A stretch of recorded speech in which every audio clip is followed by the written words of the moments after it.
Okay, it's time now for a sweet treat without all the guilt. You recognize this woman here, Colombe Jacobsen. She's here every single week. She is the cooking expert for Recipe.com.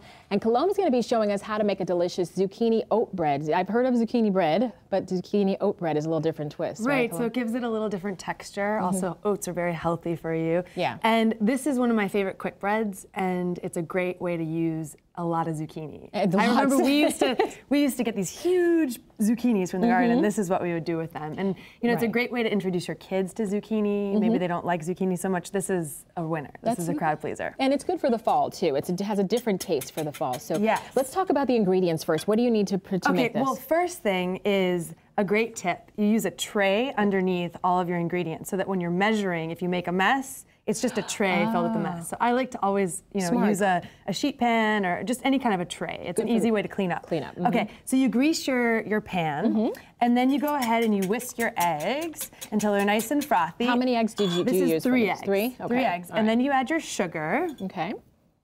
Add your sugar, your melted butter.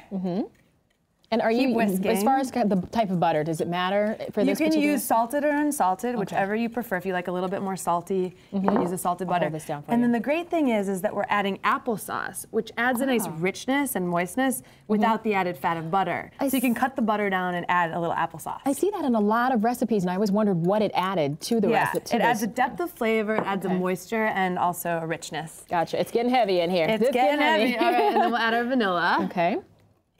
And just what, about 2 teaspoons of vanilla? That's about a teaspoon of vanilla. Yeah. Okay. And then we'll add our dry ingredients. So in the dry ingredients, I've already mixed them for us.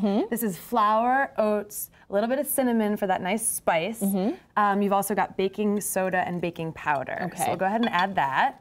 At this point, we'll switch to our spatula. And as far as the oats are concerned, are you trying to put a lot of oats in there, just a little bit so that you can taste them? It's about a cup of oats, just to add that extra texture. And I think you'll see it's a nice texture in addition to the flour. Right, exactly. So go ahead and mix that. Okay. And then last, we're gonna add our zucchini, our raisins, and our walnuts. And then I have a little surprise for you at the very end. Okay, it smells really good too. Can I dump all these in Go ahead, go ahead, there you go. And then the zucchini, you just shred these up. So you shred it. Now you can use a box grater, but as a shortcut, if you do have a food processor, you can use the grater attachment on your food processor, which makes it a lot quicker. And you just kind of zip it through the food processor, and it's all done in a second. Some exercise in there. Exactly. Use a little elbow grease here in the kitchen. And then here you said you've got the raisins and the walnuts. Now you could also use pecans. If there are allergies that you're concerned about, you can go without the nuts entirely. Oh, okay. But I like the walnuts for a little extra added texture, crispiness in the bread. And then of course the raisins add a nice sweetness. And these go right into the mix right in, Audra. Dumping them all in there. Okay.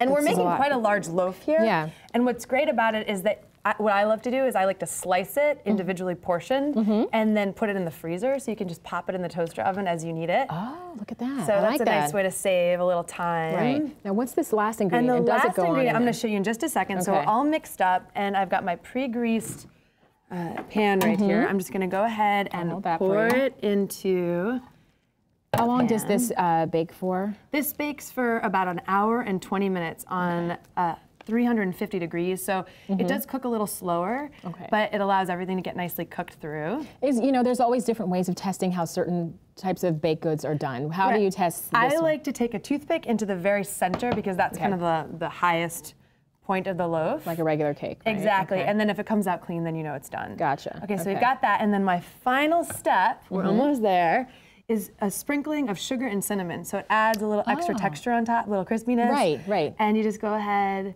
and sprinkle it over top. I noticed that in the finished product, and I was wondering how you got that there. Yeah, it's like nicely crystallized. Yeah, it's good to know. And I like the fact this is healthy, but like you said, the kids won't notice that there are some vegetables in this. So it's healthy but hearty, and it's a great breakfast. It's also a great snack. You can serve this warm or kind of in a Well, you want to let it cool once you bake it, but you can always reheat it to warm it if you like your zucchini bread warm. Better served warm. Okay, gotcha. I like it warm. Okay, I love it warm. This smells really, really good. Thank you so much. If you want to make this dish or any other recipes, you can go to the website Recipe.com. There you can also check out the more than 20,000 recipes. There's a lot there. Or you can pick up a copy of the magazine, which is in stores now. And if you don't know, you can also check out their new app. That is available on iTunes. It's fantastic. We tried it. We love it. Thank you very much, Colombe.